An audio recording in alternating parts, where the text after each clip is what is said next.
When a billionaire sheikh tested everyone in Arabic, not a single scholar answered, only the janitor's little girl did.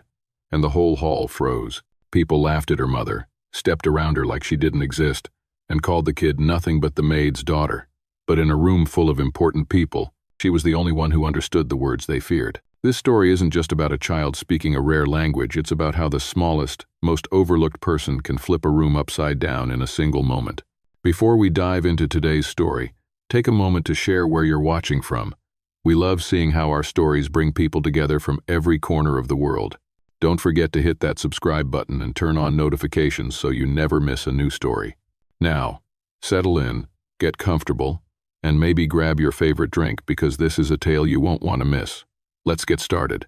The hall of the Al Murad Cultural Center was packed so tightly, it hummed with nervous tension. Delegates, scholars, assistants, and security moved in frantic lines, all preparing for the arrival of the Al Nahira delegation and Sheikh Khalid himself. No one dared speak too loudly. No one wanted to make a mistake on a day like this, and yet the mistake was already standing in the center of the lobby. A large wooden sign written entirely in ancient Hadrami stood beside the entrance, and not a single scholar in the hall could read it. They circled it, argued in hushed frustration, flipping through notes, whispering things that sounded more like excuses than explanations. "If we can't read this," an older scholar muttered, "it will be a humiliation before Sheikh Khalid." "Who approved this thing?" The hall fell silent. Even the air seemed to stop moving. A political embarrassment was seconds away from exploding. Then a small voice rose above the stillness. "It says the delegation's meeting has been moved to the East Wing, second hall on the left." Every head turned, and there she was, Lena, a 10-year-old girl sitting in the far corner only moments earlier, small, quiet, almost invisible. The maid's daughter. The child, no one noticed. Now she stood with her worn sandals and old notebook pressed to her chest, speaking a dialect none of the educated men around her could decipher. People stared at her as if someone had just rewritten gravity, but just minutes earlier, Lena was nothing more than a shadow in the hallway. She had been sitting on the little wooden chair by the service corridor, clutching her grandfather, Colonel Jamil's old journal, its corners frayed and its pages covered in languages no one expected a child to understand. Her mother, Mariam, pushed her cleaning cart in silence, moving around hurried officials as if she were made of air rather than flesh. A young staff member had walked past, shaking his head. "There she is again, always reading that old thing." And sex. Another assistant, loud enough for Mariam to hear, scoffed. "What's the point? Mother scrubs, floors, and the kid reads dead languages. That gets them nowhere." Mariam heard it all, but she only lowered her gaze and kept scrubbing, the sting settling in her chest like a bruise she'd learned to live with. Lena said nothing either. She simply held the journal a little tighter, her fingers tracing the faded ink as if reminding herself that not everything people said about them was the truth. The hall around them was chaos. Scholars arguing over protocol, clerks rushing with papers, technicians adjusting lights, and everyone bracing for a diplomatic event too important to fail. In that chaos, two people remained entirely unseen, a cleaning woman and the little girl reading in the shadows. But Lena wasn't staring into space. She was quietly mouthing the Hadrami phrases written on the decorative banners, repeating each curl of each letter with the certainty of someone who had learned it with love, not privilege. And then the wrong scholar touched the wrong sign, and everything fell apart. As panic rose in the hall, Lena stood before she even realized she was standing. She walked toward the sign, heart steady, steps small but firm. The older scholar watched her with irritation as if a child approaching the sign was the last thing they needed. But when Lena read the entire board out loud in perfect coastal Hadrami, his irritation turned into visible shock. People leaned in, whispering, "Is that the janitor's kid? How does she know that dialect?" Someone must have told her, but no one had told her. She had simply listened, learned, and remembered more than anyone ever realized. Across the room, Mariam froze. Fear hit her first, not pride. Fear that attention, the kind that fell from powerful people, could hurt more than help.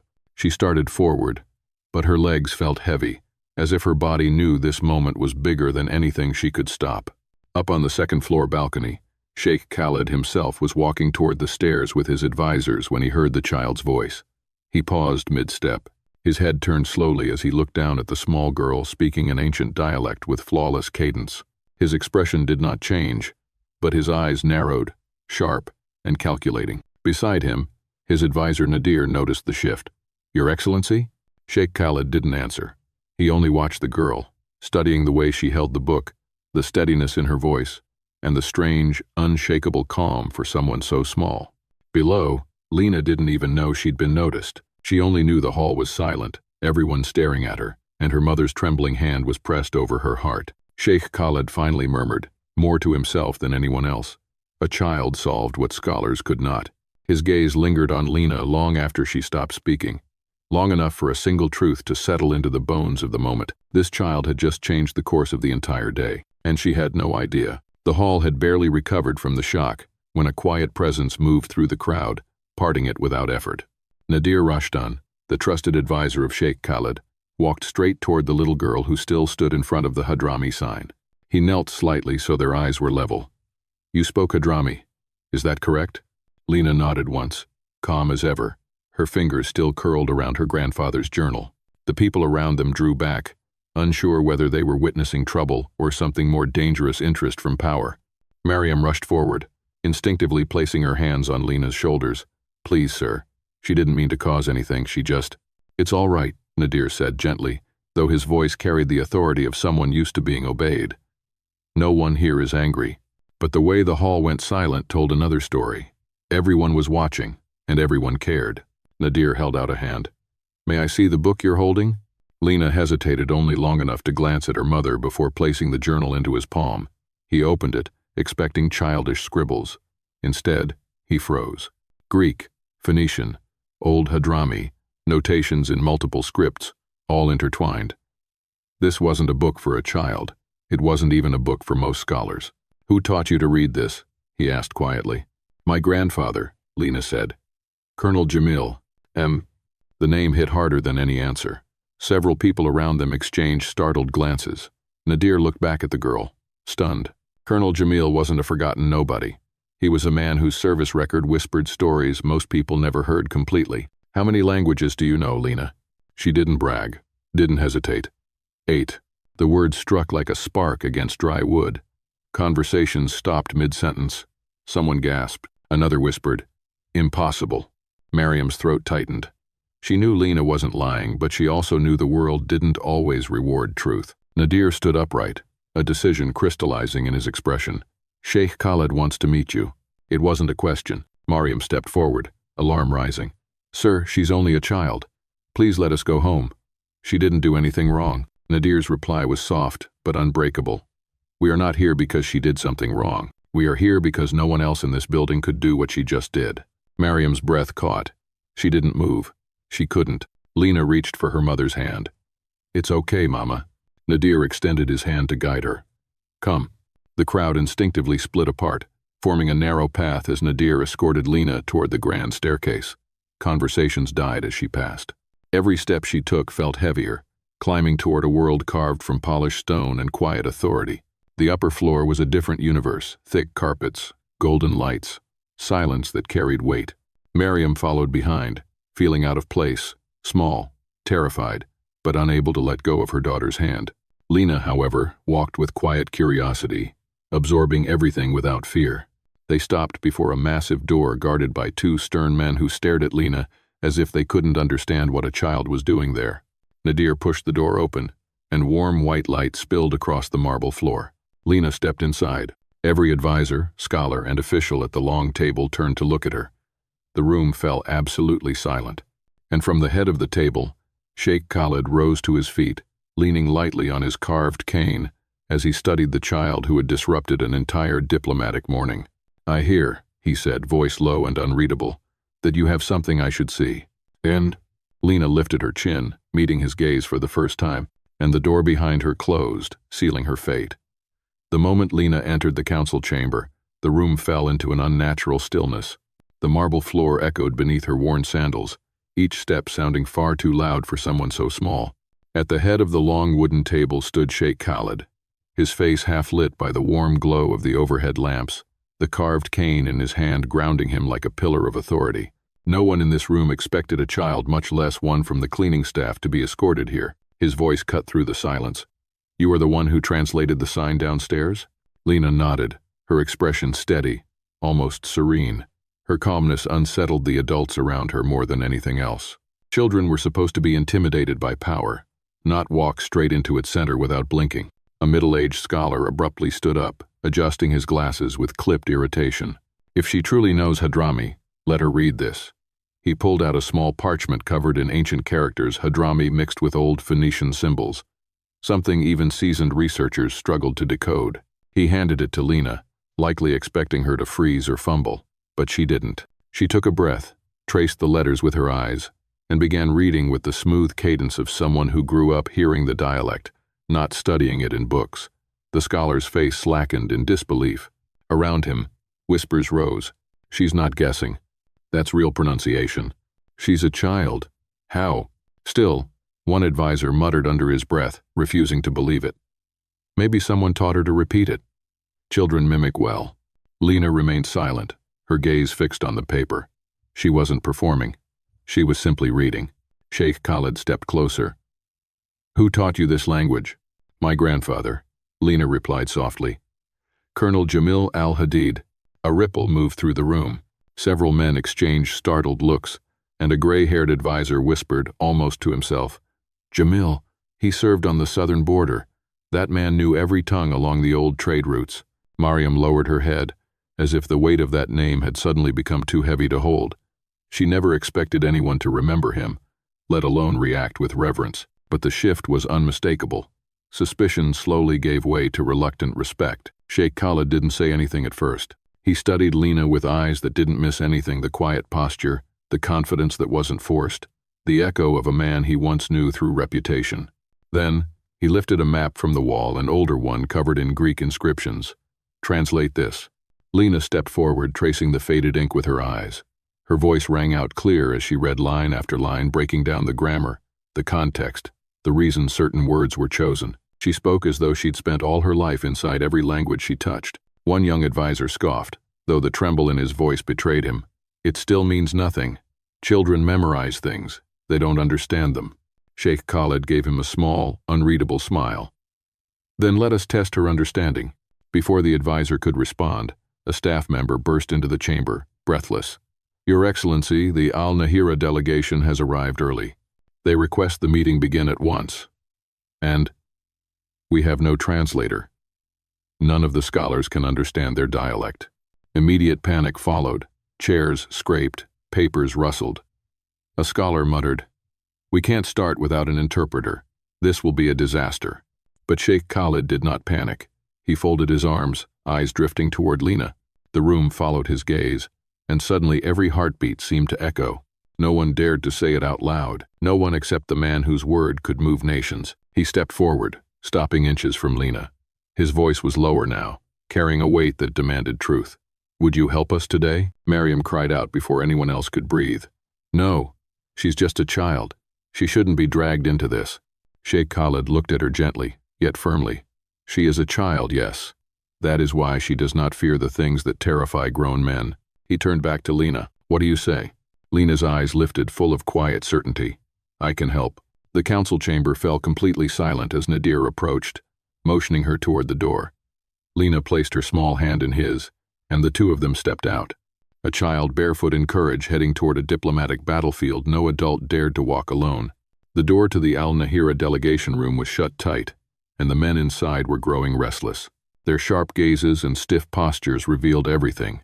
Irritation at the delay, frustration at the lack of communication, and thinly veiled offense at being kept waiting. A nervous advisor whispered, If they believe we're disrespecting them, this entire conference could collapse. Nadir arrived with Lena at his side. Mariam followed closely, hands trembling, her breath shallow with fear.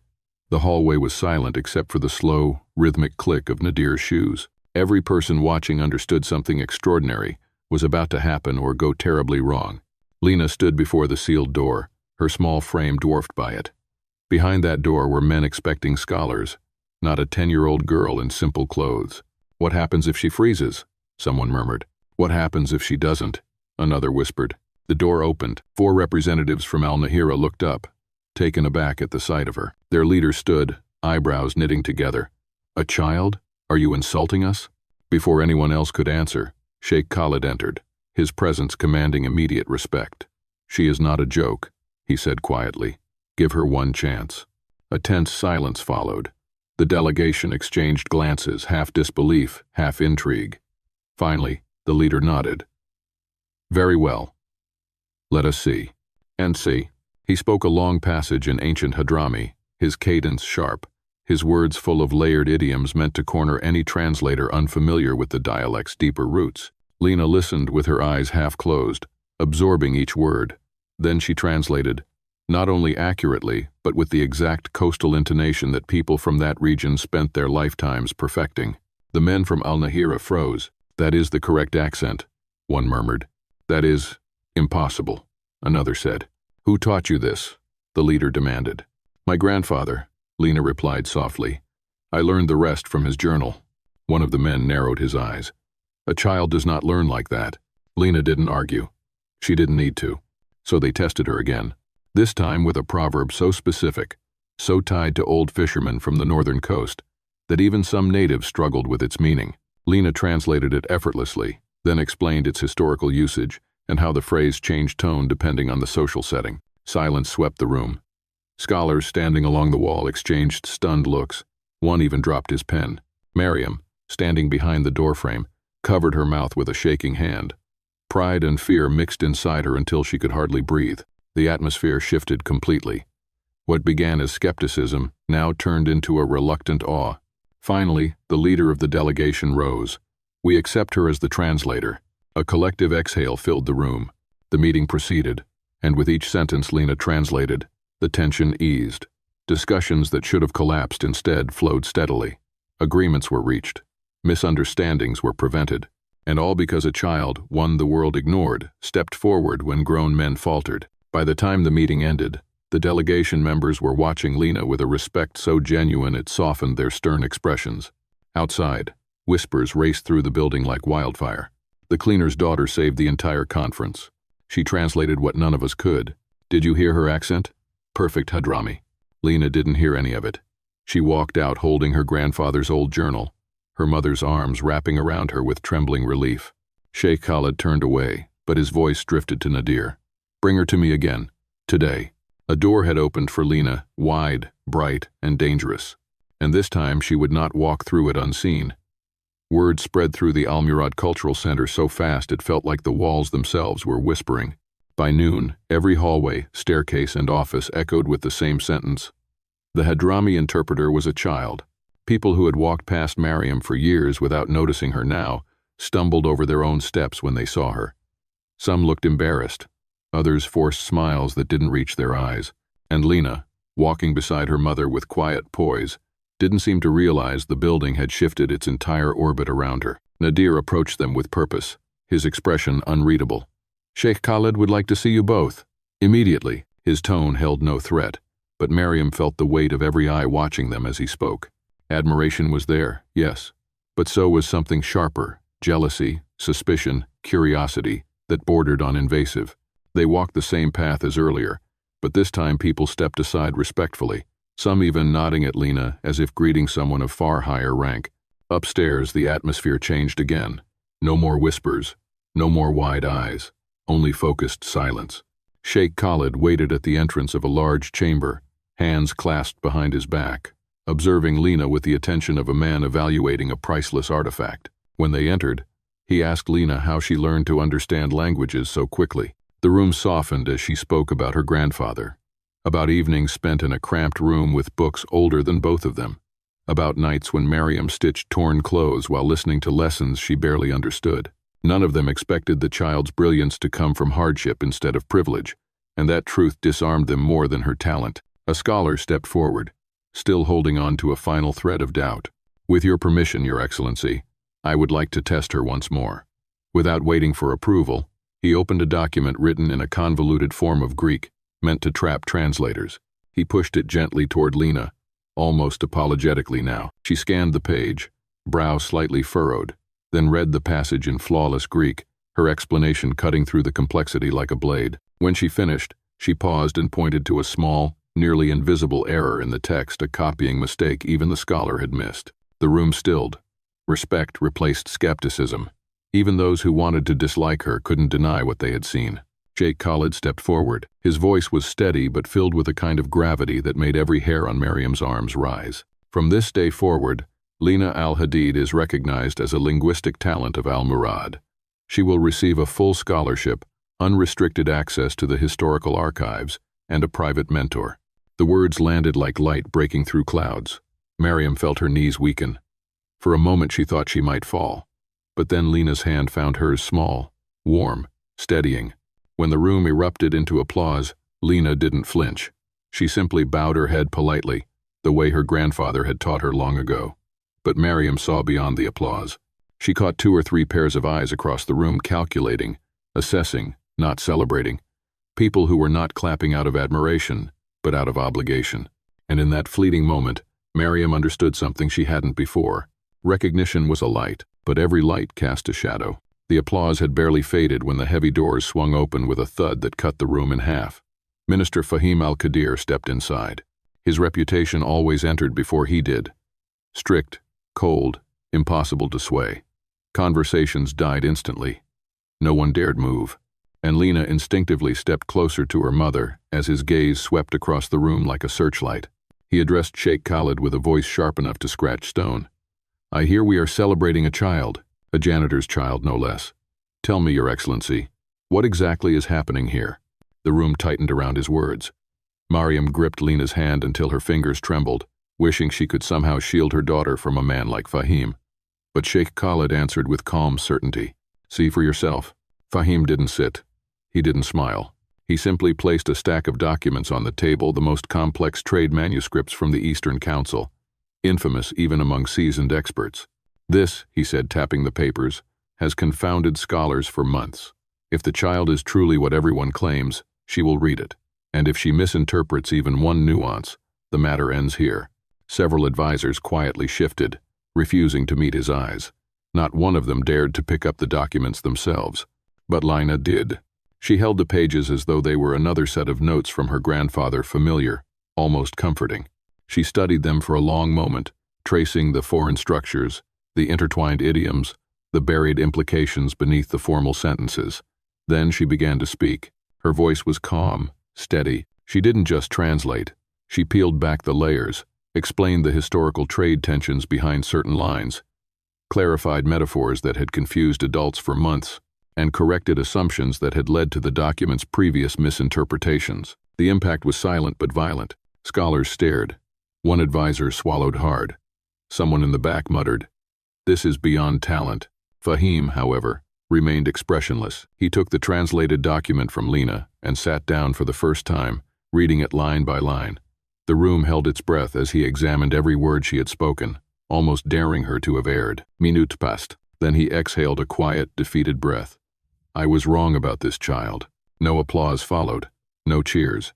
The truth didn't need volume. Respect, real respect, settled over the room like dust finally allowed to fall. Maryam covered her mouth, tears rising faster than she could blink.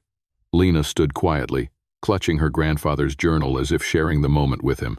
And Sheikh Khalid allowed himself a small smile, not of triumph, but of certainty.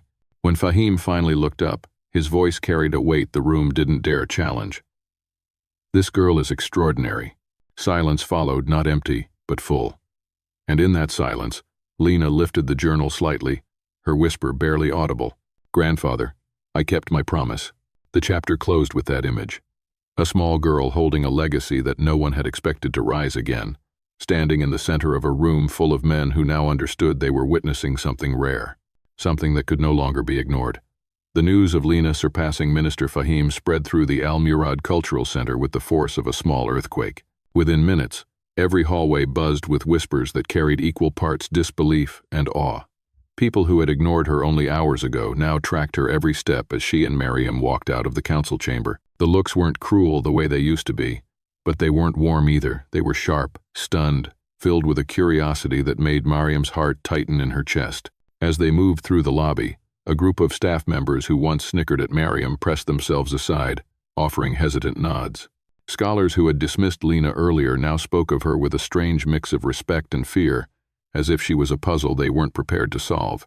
Requests came pouring in through Nadir, people wanting to meet the child prodigy, to ask her questions, to witness whatever it was she could do. But Lena didn't understand any of that. She only felt the air change around her, heavy with attention she never asked for. What she did notice was how people treated her mother. Women who once mocked Miriam now approached her with brittle smiles, attempting polite conversations that came out stiff and awkward. Miriam gave nothing more than small nods, protecting her daughter not with words but with the way she kept an arm wrapped securely around her. Recognition was dangerous, she knew. Light could expose as much as it illuminated. Nadir soon arrived to escort them to a smaller, more private room.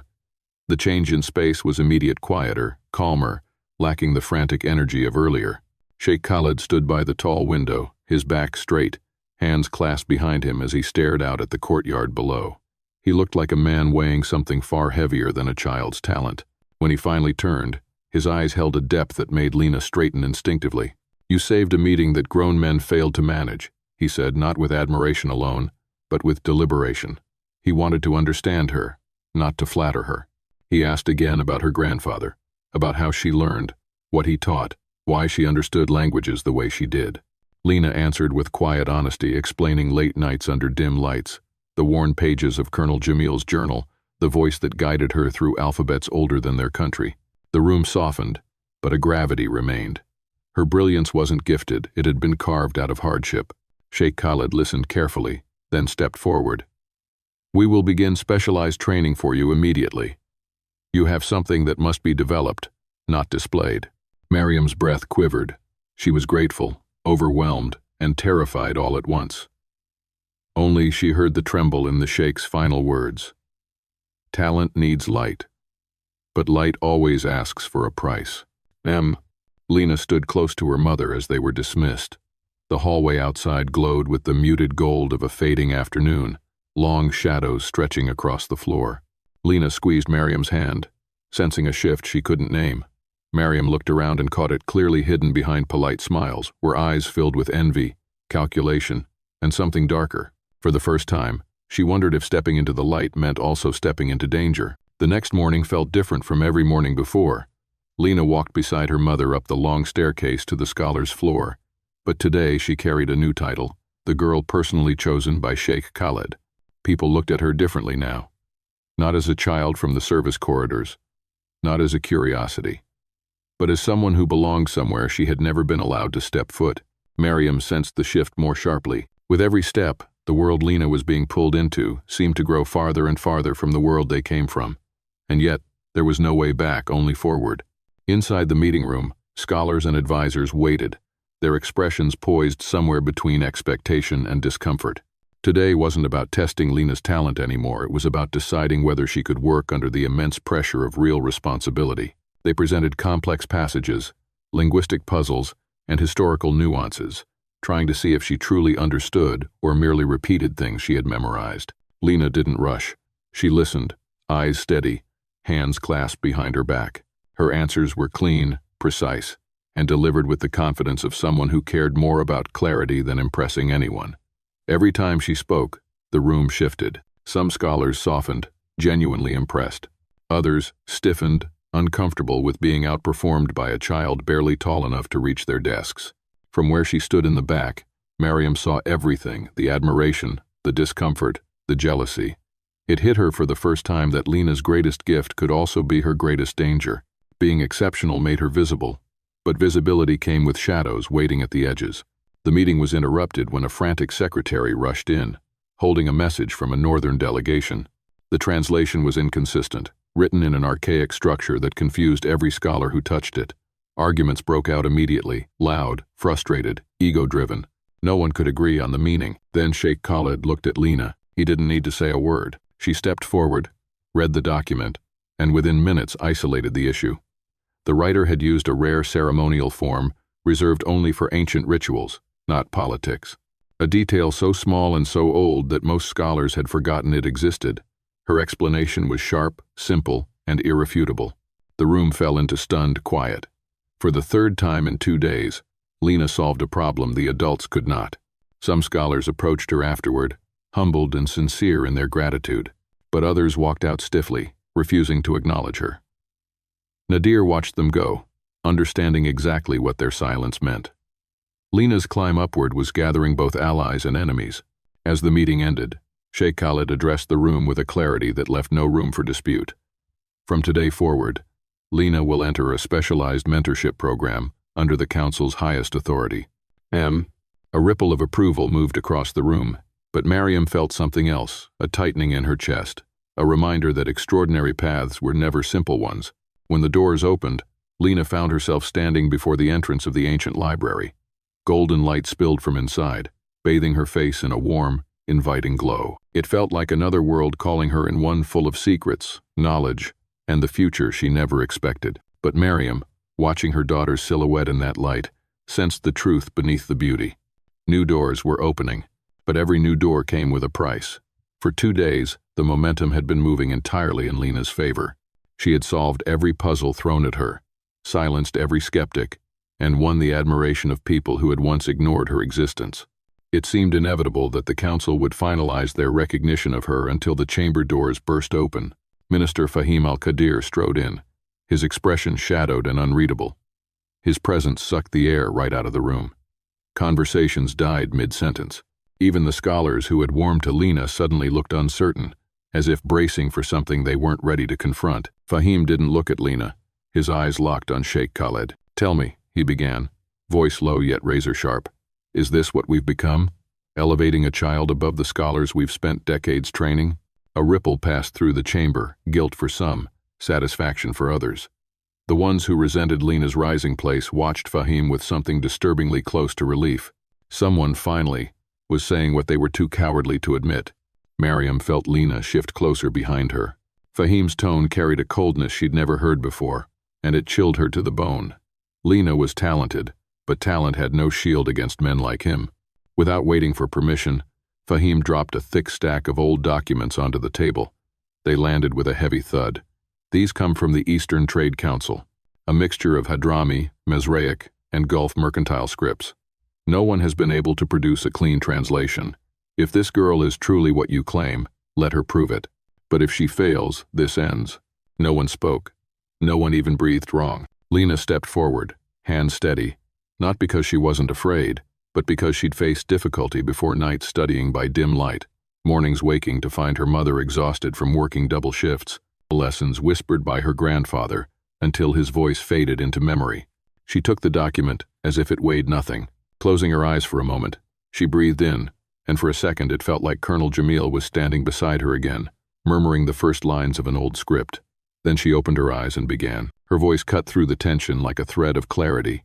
She analyzed sentence after sentence, untangling the grammar, explaining idioms rooted in centuries-old trade customs. She corrected inconsistencies in the manuscript, even noting where a scribe must have miscopied a symbol, something the adults had never noticed. Gasps broke out. Hands covered mouths. Scholars stared at one another, shamed by how effortlessly she dismantled the puzzle they had argued about for months. Fahim took the translated pages from her slowly, almost reluctantly. Then he sat down and began reading. The room was completely still except for the soft rustle of turning pages. Every line he read seemed to chip away at his resistance. At last, he looked up. The steel in his expression had melted into something heavier: respect. "I was wrong," he said quietly. "This girl, she is a true prodigy." The chamber didn't erupt into applause. It didn't need to. The silence that followed was far louder, thicker, more meaningful than any celebration could have been. It carried weight. It carried truth. Lena bowed her head gently, humble despite the triumph. Mariam's composure broke. Tears slipped down her cheeks in quiet waves, the kind only a mother could understand: relief, pride, and the end of a long fear. And then something no one expected happened. Fahim approached Lena and placed a hand on her shoulder, steady and sincere, a gesture that said everything his words couldn't. The final council meeting reconvened in a room both silent and charged. No more objections. No more whispers of doubt. Everyone knew what was coming, but no one dared predict the form it would take. Sheikh Khalid rose from his seat, his posture poised like a man about to rewrite the fate of someone standing at the edge of two worlds. He began with a gravity that silenced even the faintest breath. Today, the council will record a historic decision. All eyes settled on Lena, some proud, some in awe, some still struggling to comprehend how a janitor's daughter had arrived at this moment. But none of them dared look away. "I hereby grant Lena Al-Hadid a lifelong scholarship, full entry into the council's private mentorship, and unrestricted access to our ancient archives, resources granted only to those who prove themselves as scholars of the highest order. He paused, letting the words settle. And I recognize her as the youngest linguistic talent ever documented at Al-Murad. The room exhaled as one. Mariam collapsed to her knees halfway, both hands covering her mouth. Tears flowed freely now, unrestrained, pure. Never, not once, had she dreamed her daughter would be honored in a place where she herself used to scrub stains from the floor. Lena rushed to embrace her, whispering into her shoulder, "Mama, I did it." When they rose again, the chamber erupted not in forced applause, but in genuine clapping, sincere and full. Scholars who once dismissed her now stood with dignity, acknowledging the brilliance they had witnessed. A senior advisor wiped his eyes as he whispered, "Colonel Jamil would be proud beyond measure." Sheikh Khalid then turned to Mariam. "Your sacrifices shaped this child. From today, you will serve as the overseer of our archival collections. You will receive full salary and benefits befitting your role. You will not return to cleaning halls that are now beneath your station." Mariam barely stayed upright. Gratitude overwhelmed her, not for the title, but for the dignity she had never been afforded before. When mother and daughter stepped out into the main hall, something astonishing happened.